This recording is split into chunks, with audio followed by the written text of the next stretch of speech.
룻기 3장 6절에서 13절 말씀 우리 한 절씩 교독하겠습니다. 그가 타작마당으로 내려가서 시어머니의 명령대로 다 하니라. 보아스가 먹고 마시고 마음이 즐거워 가서 곡식단 더미 끝에 눕는지라. 룻이 가만히 가서 그의 발치부를 들고 거기 누웠더라. 밤중에 그가 놀라 몸을 돌이켜 본즉 한 여인이 자기 발치에 누워 있는지라. 이르되 내가 누구냐 하니 대답하되 나는 당신의 여종 룻이오니 당신의 옷자락을 펴 당신의 여종을 덮으소서. 이는 당신이 기업 물을 자가 됨이니이다 하니 그가 이르되 내 딸아 여호와께서 내게 복 주시기를 원하노라. 내가 가난하건 부하건 젊은 자를 따르지 아니하였으니 내가 베푼 인애가 처음보다 나중이 더하도다. 그리고 이제 내 딸아 두려워하지 말라. 내가 내 말대로 내게 다 행하리라. 내가 현숙한 여자인 줄을 나의 성읍 백성이 다 아느니라.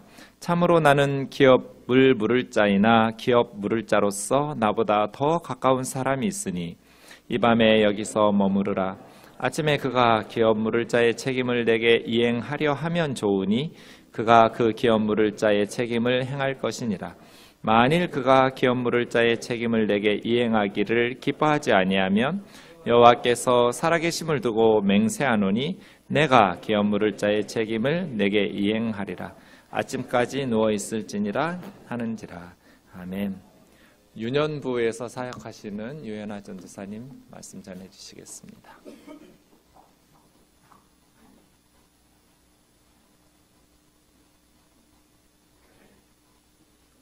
다 같이 기도드리시겠습니다. 하나님 아버지, 오늘도 이 자리에 우리가 함께 모여 하나님께 예배드리게 하심에 참으로 감사합니다. 오늘 이 시간 하나님 말씀 앞에 우리를 비추어 볼 수 있도록 성령께서 인도하여 주옵소서. 오직 십자가를 통해 우리를 구원하신 예수 그리스도만 온전히 증거되게 하옵소서. 부족한 종을 주님 손에 맡겨드리며 예수 그리스도의 이름으로 기도드렸습니다. 네, 이렇게 많은 분들 앞에 서니까 많이 떨리는데요.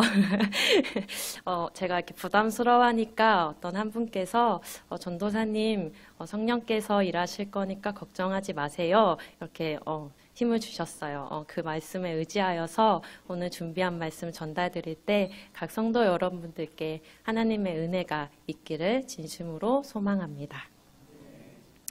얼마 전 친구 초청 예배를 준비하면서 저희 유년부 친구들과 함께 교회 주변으로 노방전도를 나갔습니다. 그때 일인데요. 전도를 마치고 교회에 돌아오는 길에 아이들과 이런저런 이야기를 나누었어요. 그 대화의 주제는 바로 슈퍼마켓이었습니다. 아이들이 굉장히 좋아해요, 슈퍼마켓을. 그런데 갑자기 한 1학년 친구가 저에게 이런 이야기를 했습니다. 전도사님, 성경책은 2+1 마트 행사 같아요? 라고 말이에요. 평소 어린 나이임에도 불구하고 성경에 대한 호기심이 많았던 친구라 저도 흥미를 가지고 되물었습니다. 왜 그렇게 생각해? 그러자 그 친구가 이렇게 대답했어요. 잘 보세요, 전도사님. 구약 하나, 신약 하나, 이 두 개를 알면 플러스 하나로 예수님을 알게 되잖아요. 이렇게 대답하는 거예요.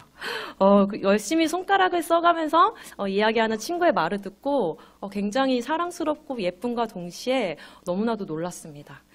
성경에 대한 정확한 이해를 가지고 이것을 자신의 언어로 표현하는 친구의 말에 굉장히 놀랐어요. 맞습니다. 성경은 예수 그리스도에 대한 이야기입니다. 하나님께서 예수 그리스도를 통해 자기 백성을 구원해 내신다는 약속과 성취로 이루어진 책이 바로 성경입니다.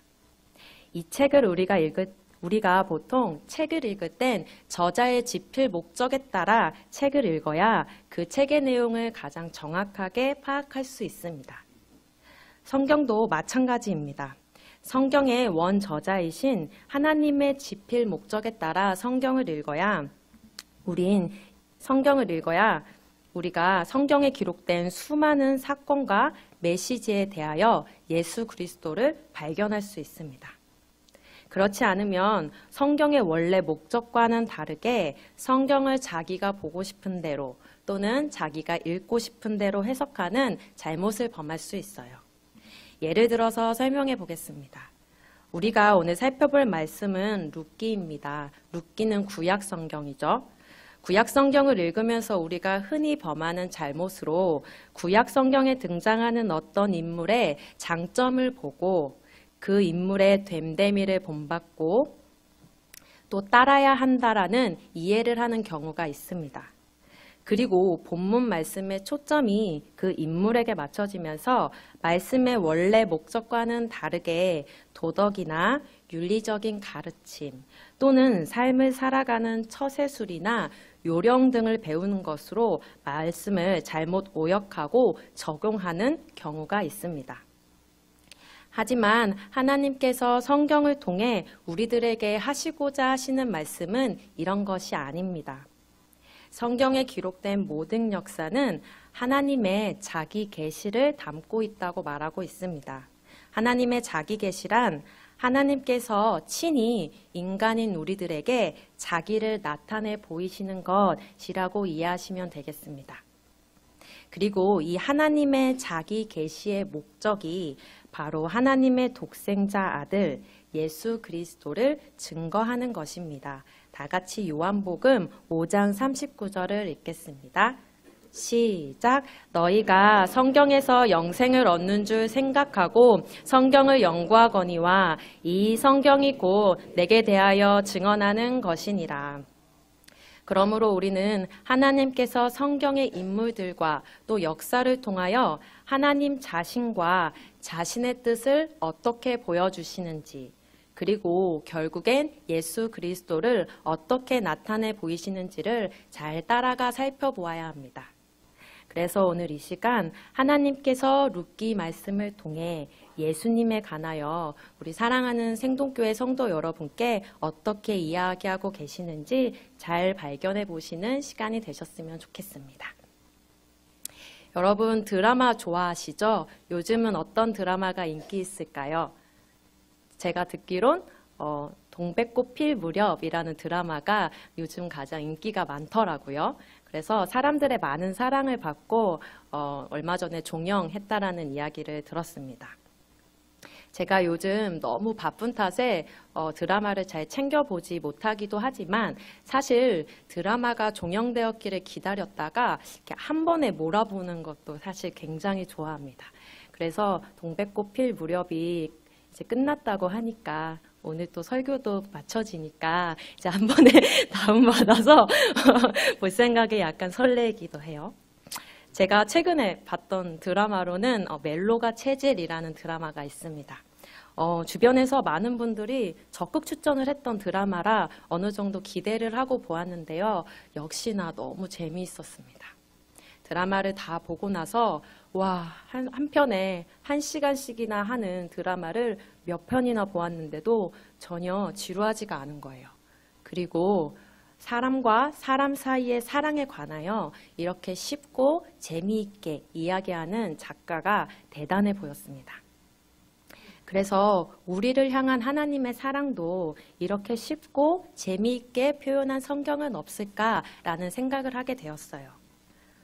물론 모든 성경은 알면 알수록 신비로우며 깨달으면 깨달을수록 하나님을 알아가는 지식에 대한 기쁨과 풍성함을 누리게 해줍니다. 하지만 좀 더 드라마틱하고 아름다운 사랑 이야기로 하나님의 사랑을 표현한 말씀을 찾아보고 싶었습니다. 그런 고심 끝에 오늘 성도분들께 룻기 말씀을 전달하고자 합니다. 제가 왜 룻기가 드라마틱하고 아름다운 사랑 이야기로 하나님의 사랑을 전하고 있는지 오늘 성도 여러분들께서 집중해서 잘 들어보시면 그 이유를 알게 되실 것 같아요. 또 서두에 말씀드린 것처럼 성경의 기록의 목적 되시는 예수님이 룻기에서는 어떻게 묘사되고 있는지 잘 발견해 보시는 시간이 되셨으면 좋겠습니다. 룻기는 정말 쉽고 재미있습니다. 말씀을 앞에 두고 쉽다라고 이렇게 공개적으로 이야기하는 게 좀 부담스럽긴 한데 사실 룻기는 다른 성경에 비해 상대적으로 읽어 내려가기가 쉽습니다. 왜냐하면 그 이유는 룻기가 성경에서 소설의 형식으로 기록된 책이기 때문입니다. 룻기는 문학 장르상 하나의 내러티브, 즉 이야기로 분류됩니다. 줄거리의 단순성과 짜임새 있는 장면 분배, 그리고 일관성 있게 흐르는 이야기식 내용 전개의 특징을 룻기가 그대로 가지고 있습니다. 그래서 룻기 내용을 단순하게 자르면 1장을 발단, 2장을 전개, 3장을 절정, 4장을 결론 부분으로 구분할 수 있어요. 이 구조는 우리가 드라마나 영화를 볼 때 흔히 볼 수 있는 구조이기 때문에 우리들에게 아주 익숙한 구조입니다. 룻기의 구조를 좀 더 세분화하여 살펴보면 1장 1절에서 5절은 발단이라고 말씀드렸죠. 그 발단의 서두 부분입니다. 머릿부분입니다. 그리고 4장 13절에서 17절을 결론 중에 또 결론 부분으로 이해할 수 있습니다. 그리고 4장 18절에서 22절은 전개되는 내용과는 직접적인 상관이 없는 덧붙여진 결어 부분으로 나눌 수 있습니다. 이 결어 부분이란 우리가 흔히 드라마를 볼 때 에필로그라고 불리는 그 부분입니다. 이 에필로그는 이야기가 끝나고 나서 알려주는 정보나 해설 정도로 이해하시면 되겠습니다. 이렇게 룻기의 구조를 세분화하여 살펴보면 줄거리의 대칭 구조도 보다 선명하게 보실 수 있어요. 위에서 말씀드렸던 1장 1절에서 5절의 내용은 나오미가 모든 것을 잃고 슬픔에 잠겨버린 텅 비어버린 상태를 이야기하고 있습니다. 그리고 4장 13절, 17절 결론 부분에서는 나오미의 모든 것이 회복되어 기쁨에 가득 찬 채움의 상태를 보여주고 있습니다. 이런 대칭 구조에 유의하셔서 룻기의 전반적인 내용의 흐름을 파악하자면 다음과 같습니다. 먼저 1장 1절에서 5절을 살펴보겠는데요. 이 부분은 룻기의 시대적 배경과 나오미라 하는 여인이 어떻게 해서 모든 것을 잃어버리고 절망의 상태에 처하게 되는지를 보여줍니다. 1장 1절을 다 함께 읽겠습니다. 시작!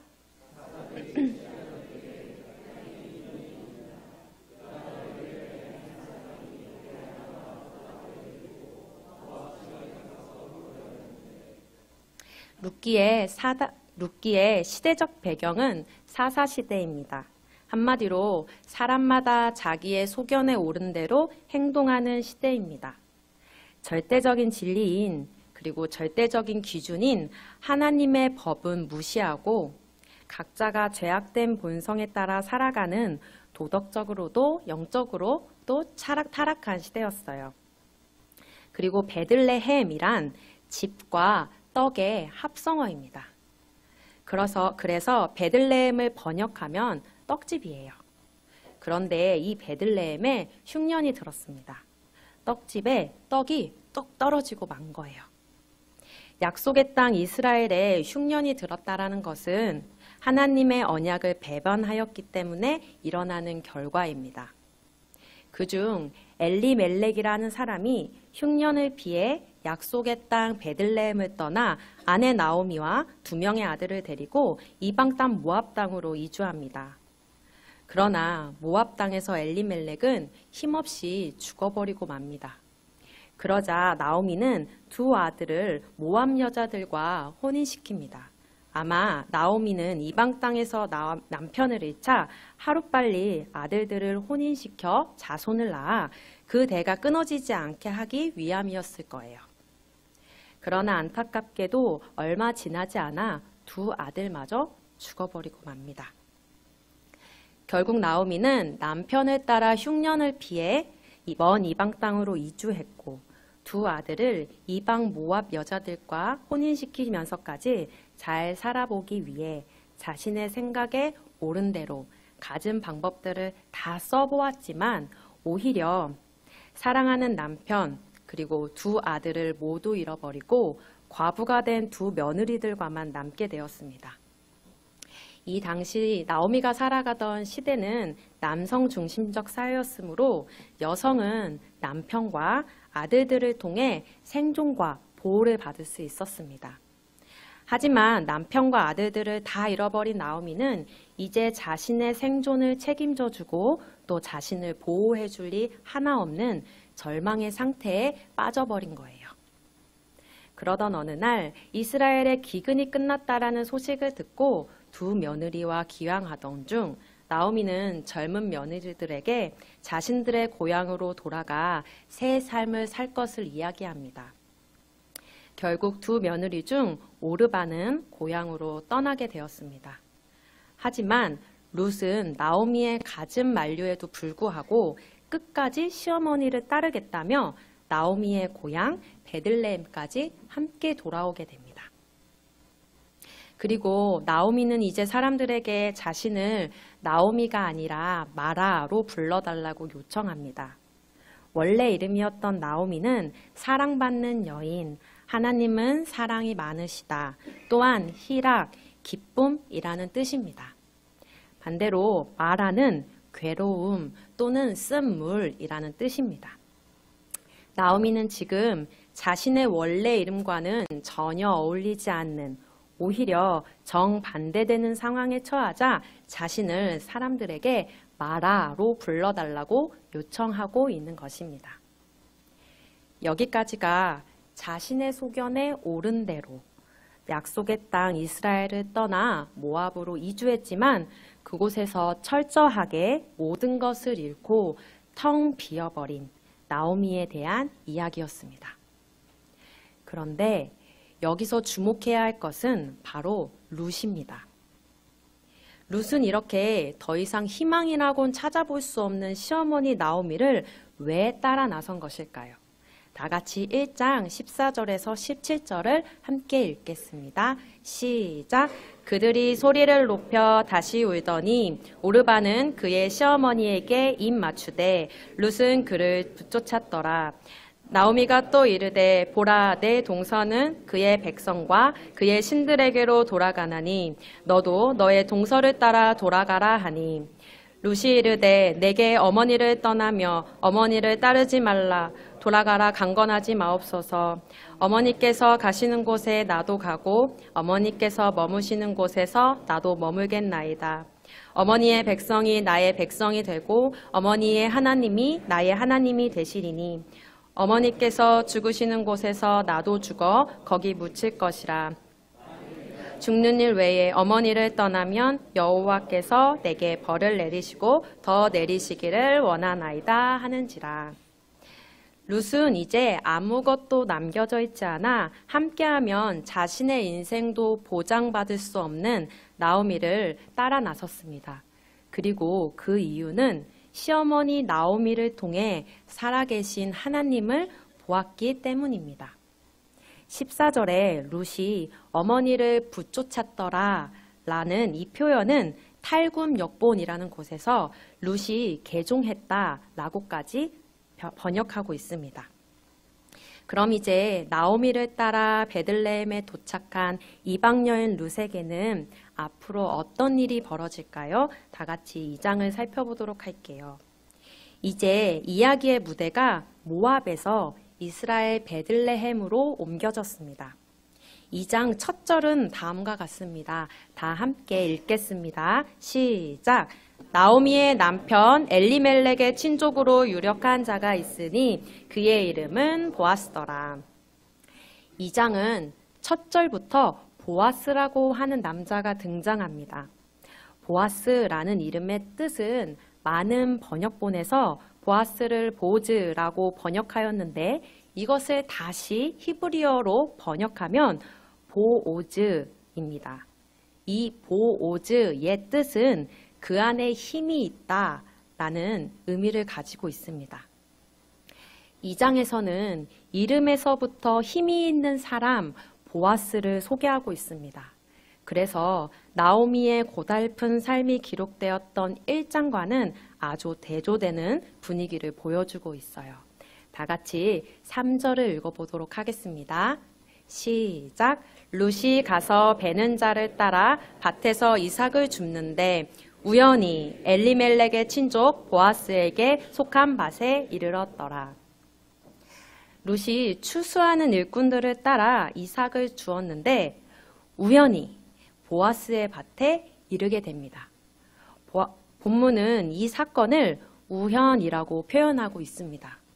그런데 정말 이 사건이 우연일까요? 참새 한 마리도 하나님께서 허락하시지 않으시면 떨어질 수 없다는 것을 우리가 모두 알고 있는데 말입니다. 이것은 3절에서 우연이라고 표현한 사실을 주의 깊게 보도록 만듭니다. 사실상 이것은 하나님의 필연을 강조하기 위한 하나의 역설로 보는 것이 맞습니다. 사실 1부 예배 때는 부끄러워서 하지 못했는데 2부 때는 용기를 내서 해보겠습니다. 우리 만남은 우연이 아니야. 그것은 우리의 바램이었어. 감사합니다. 설교보다 더 떨리는 것 같은데요. 노사연의 이 만남이라는 가사처럼 하나님께서는 이 일을 우연으로 두신 것이 아닙니다. 사실은 하나님의 필연으로 하나님의 계획 안에 두신 사건이었습니다. 룻의 입장에서 본다면 자신의 계획이나 의도와는 전혀 상관없이 일어난 일이기 때문에 우연으로 생각할 수도 있습니다. 하지만 룻과 보아스의 만남은 하나님의 섭리 안에서 이루어진 필연입니다. 사실 하나님이 얼마나 계획적이신 분인데요. 하나님께서 우리를 구원하시겠다라는 그 계획은 우리가 이미 태어나기도 전, 그리고 이 세상이 창조되기도 전에 이미 정하셨다고 말씀하고 계십니다. 우연히 교회에 다니시는 부모님의 자녀로 태어나 예수님을 믿게 된 것처럼 우연히 친구 따라 여름 성경학교에 왔다가 예수님을 믿게 된 것처럼 우연히 좋아하는 이성 때문에 교회에 나왔다가 예수님을 믿게 된 것처럼 말입니다.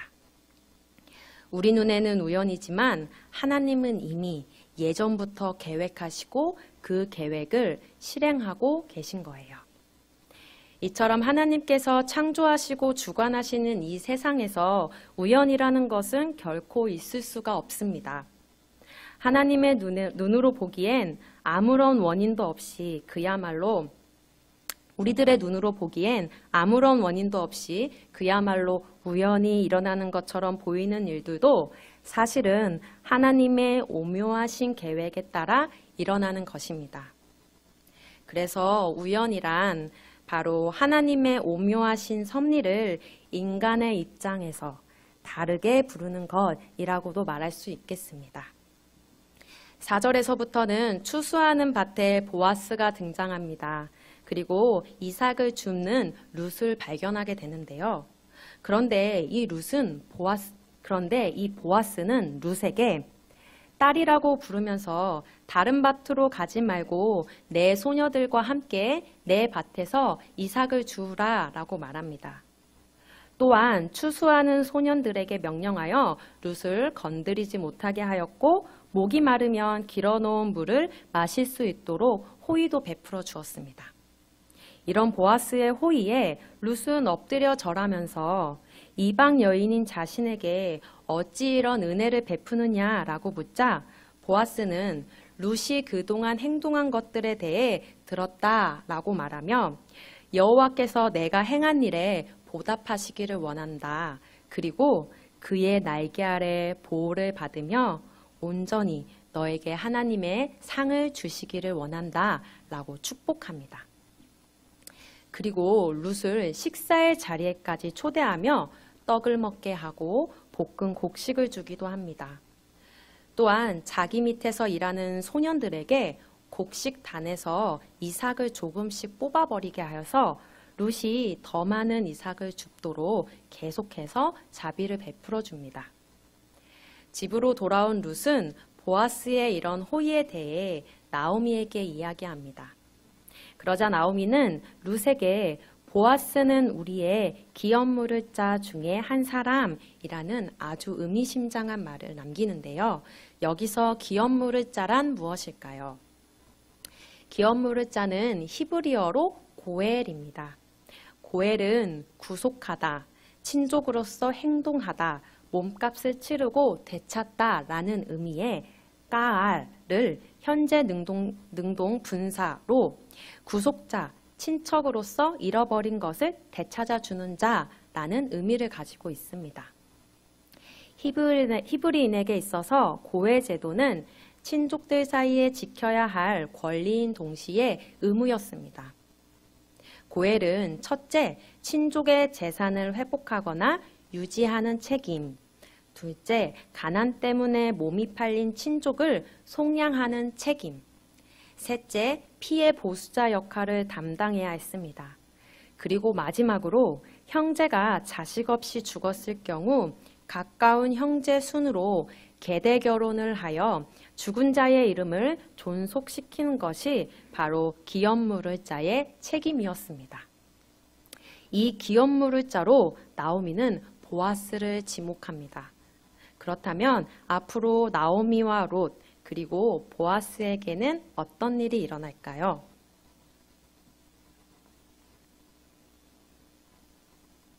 다 같이 3장 1절에서 5절을 함께 읽겠습니다. 시작!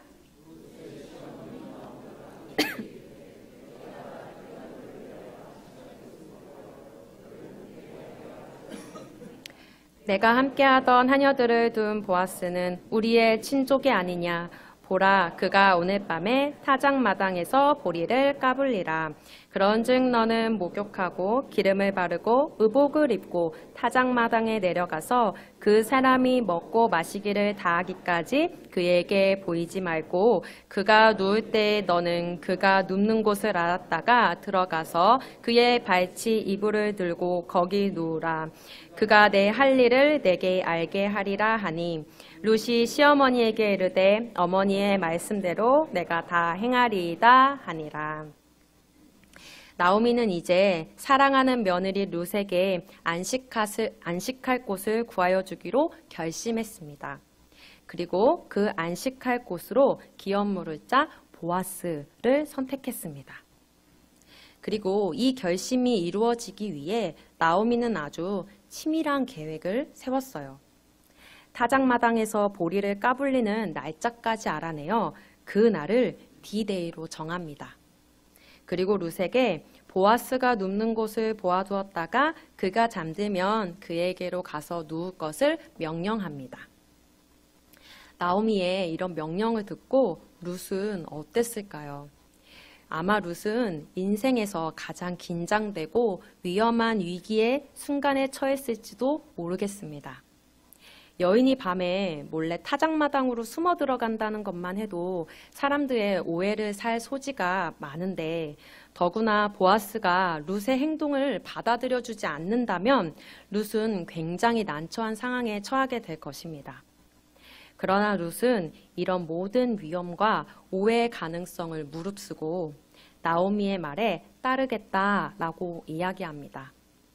여기서 룻과 나오미가 얼마나 깊은 사랑과 신뢰의 관계였는지 단적으로 확인할 수 있습니다. 그리고 드디어 D-Day가 되었어요. 룻은 어떻게 했을까요? 다 같이 6절, 9절을 함께 읽겠습니다. 시작! 그가 타작마당으로 내려가서 시어머니의 명령대로 다 하니라.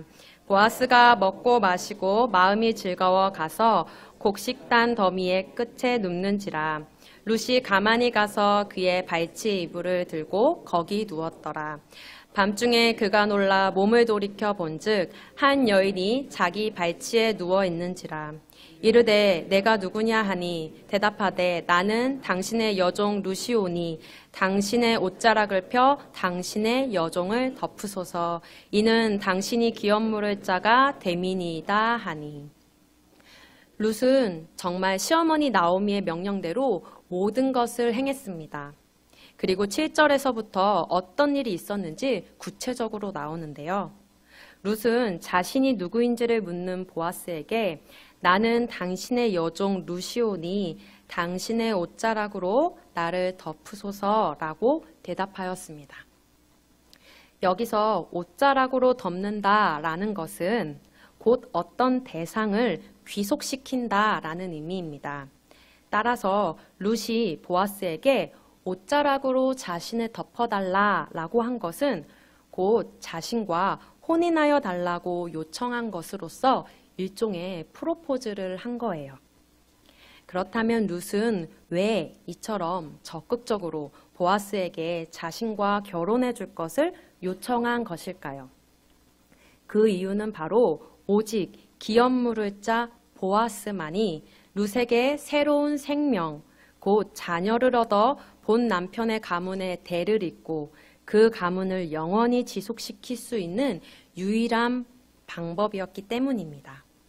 즉 룻은 오직 보아스의 옷자락 안에 거해야만 새로운 생명을 얻을 수도 있고 또 본 남편의 가문을 영원히 지속시킬 수 있었던 거예요. 지금 이 부분은 룻기 이야기의 가장 절정에 해당하는 부분이며 가장 중요한 장면입니다. 약속의 땅을 떠나 자신의 소견에 옳은 대로 행동했고 그 행동의 결과는 철저한 실패뿐이었던 나오미와 그녀의 가정은 모든 것을 잃고 텅 비어버린 상태에 빠져버렸습니다. 괴로움과 쓴물로 점철되었던 나오미의 인생엔 더 이상 아무런 소망이 없었습니다. 그런데 그런 나오미의 가정에 보아스라 하는 기업물을 자가 등장하면서 새로운 희망의 길이 열렸습니다.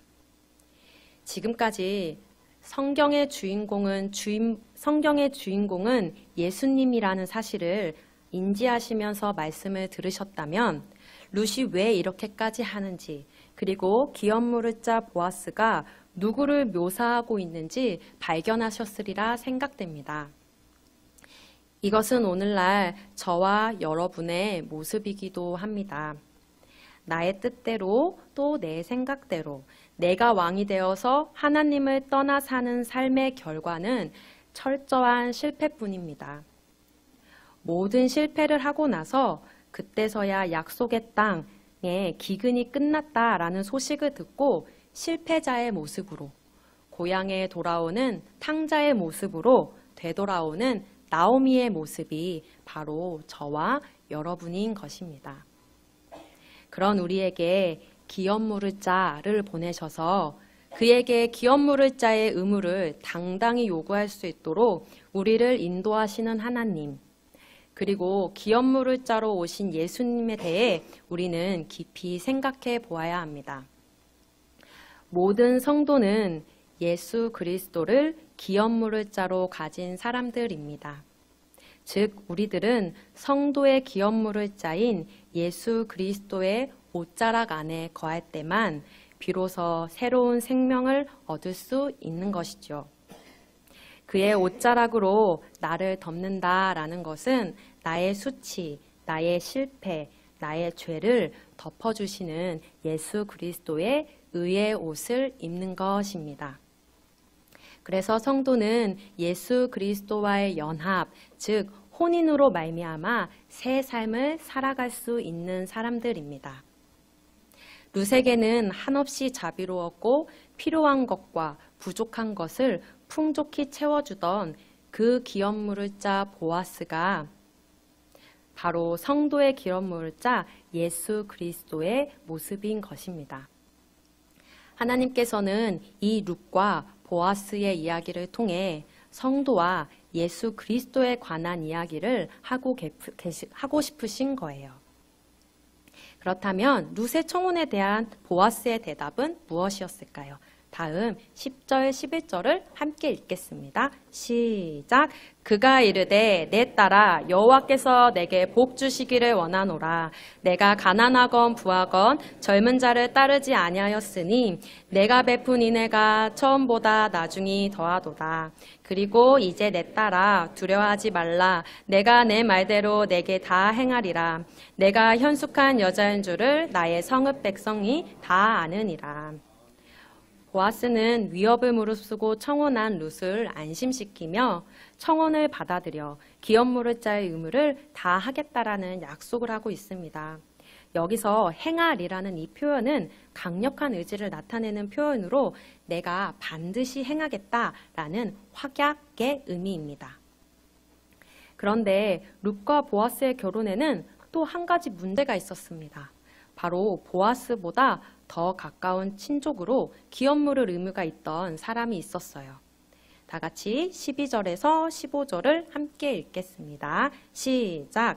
참으로 나는 기업을 물을 자이나 기업 물을 자로서 나보다 더 가까운 사람이 있으니 이 밤에 여기서 머무르라. 아침에 그가 기업 물을 자의 책임을 내게 이행하려 하면 좋으니 그가 그 기업 물을 자의 책임을 행할 것이니라. 만일 그가 기업 물을 자의 책임을 내게 이행하기를 기뻐하지 아니하면 여호와께서 살아계심을 두고 맹세하노니 내가 기업 물을 자의 책임을 내게 이행하리라. 아침까지 누워 있을지니라 하는지라. 룻이 새벽까지 그 발치에 누웠다가 사람이 서로 알아보기 어려운 때에 일어났으니 보아스가 말하기를 여인이 타작마당에 들어온 것을 사람이 알지 못하여야 할 것이라 하였음이라. 보아스가 이르되 내 겉옷을 가져다가 그것을 펴서 잡으라 하매 그것을 펴서 잡으니 보리를 6번 되어 룻에게 지워주고 성읍으로 돌아가니라. 나오미의 가정에 기업 물을 자의 의무를 가진 보아스보다 더 가까운 친족이 있었지만 보아스는 룻을 곧장 안심시킵니다. 그리고 여호와께서 살아계심을 두고 맹세하며 자신의 기업 물을 자의 책임을 다할 것을 약속합니다. 그리고 룻의 옷을 펴 보리 6번을 가득 되어 챙겨 보내줍니다. 보아스는 가난한 과부들에게 가장 필요한 것이 무엇인지 알았던 거예요.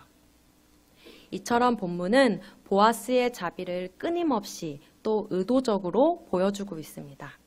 우리의 기업 물을 자, 우리의 신랑 되어주시는 예수님을 나타내 보여주시는 것처럼요. 마지막 4장은 룻기의 대단원에 해당하는 부분입니다. 보아스는 나오미의 가족에 대해 자신보다 더 가까운 친척으로부터 기업 물을 자의 권리와 책임을 양도받습니다. 그리고 보아스는 룻과 결혼에 올인하게 됩니다. 그리고 룻과 보아스의 혼인으로 말미암아 텅 비어버렸던 나오미의 가정이 회복되고 채워지는 것을 볼 수 있습니다. 다 같이 12절, 17절을 함께 읽겠습니다. 시작. 여호와께서 이 젊은 여자로 말미암아 내게 상속자를 주사 내 집이 다말이 유다에게서 낳아준 베레스의 집과 같게 하시기를 원하노라 하니라. 이에 보아스가 룻을 맞이하여 아내로 삼고 그에게 들어갔더니 여호와께서 그에게 임신하게 하심으로 그가 아들을 낳은지라. 여인들이 나오미에게 이르되 찬송할지로다. 여호와께서 오늘 내게 기업 물을 자가 없지 않게 하셨도다. 이 아이의 이름이 이스라엘 중에 유명하게 되기를 원하노라. 이는 내 생명의 회복자이며 내 노년의 봉양자라. 곧 너를 사랑하며 7 아들보다 귀한 내 며느리가 낳은 자로다 하니라. 나오미가 아기를 받아 품에 품고 그의 양육자가 되니 그의 이웃 여인들이 그에게 이름을 지어주되 나오미에게 아들이 태어났다 하여 그의 이름을 오벳이라 하였는데 그는 다윗의 아버지인 이새의 아버지였더라. 그리고 13절 17절에서는 룻과 보아스가 결혼하여 오벳을 출산하는 내용을 담고 있습니다. 1장 1절에서 5절이 남편의 죽음을 시작으로 연속적인 불행을 겪으며 텅 비어버린 상태에 머물렀던 나오미를 기억하고 계시죠? 하지만 이제 4장 12절에서 17절은 룻이 낳은 아들이 나오미의 아들과 같이 되어 나오미의 생명의 회복자 그리고 노년의 봉양자가 되었음을 보여주고 있습니다. 이처럼 나오미는 다시 회복하고 비워짐이 채워지는 그런 회복의 상태를 보여주고 있는 거예요. 그래서 이제 나오미는 마라, 괴로움에서 이제 다시 나오미, 희생, 나오미, 희락이라는 이름으로 자신의 이름을 되찾게 됩니다. 이렇게 룻기의 이야기는 여기서 끝이 납니다. 하지만 4장 18절에서 21절은 우리들에게 마지막 여운과 메시지를 주는 듯 베레스로부터 다윗까지의 계보를 보여줍니다. 그리고 룻이 다윗의 조상이 되었음을 밝히고 있어요. 결국 이방 여인인 룻은 기업 물을 자 보아스와 결혼함으로써 이스라엘의 위대한 왕 다윗을 탄생시켰고 신약에 이르러 다윗과는 비교할 수 없는 이 세상의 위대한 왕 예수 그리스도의 족보에 당당히 올라가게 된 것입니다. 따라서 룻기의 이야기는 단순한 한 가정의 몰락과 회복에 대해 이야기하는 것이 아닙니다. 그것을 넘어서 룻기는 이스라엘 나라의 역사로 확장되었고 더 나아가 하나님 나라의 역사로 확장되고 있는 이야기입니다. 말씀을 마무리하고자 합니다. 하나님은 초라하고 힘없는 한 여인 룻을 통해 하나님의 섭리가 어떻게 이루어지시는지 보여주었습니다. 그래서 나오미와 그녀의 가문은 기업 물을 자 보아스로 말미암아 모든 것을 상실한 텅 빔의 상태에서 가득 채워지는 채움의 상태로 옮겨졌습니다. 지금 우리도 성도의 기업 물을 자 되시는 예수 그리스도와의 사랑의 연합으로 말미암아 우리들이 잃어버린 영원한 기업을 되찾을 수 있게 되었다는 것을 기억해야 합니다. 룻을 보아스에게 인도하셨던 것처럼 우리를 하나님의 사랑의 섭리 안에서 예수 그리스도께로 인도하시는 하나님의 사랑을 기억해야 합니다. 그래서 그 사랑으로 말미암아 우리의 모든 것이 넉넉히 채워져 예수 그리스도의 사랑스러운 신부가 되시는 모든 생동교회 성도 여러분들이 되시기를 소망합니다.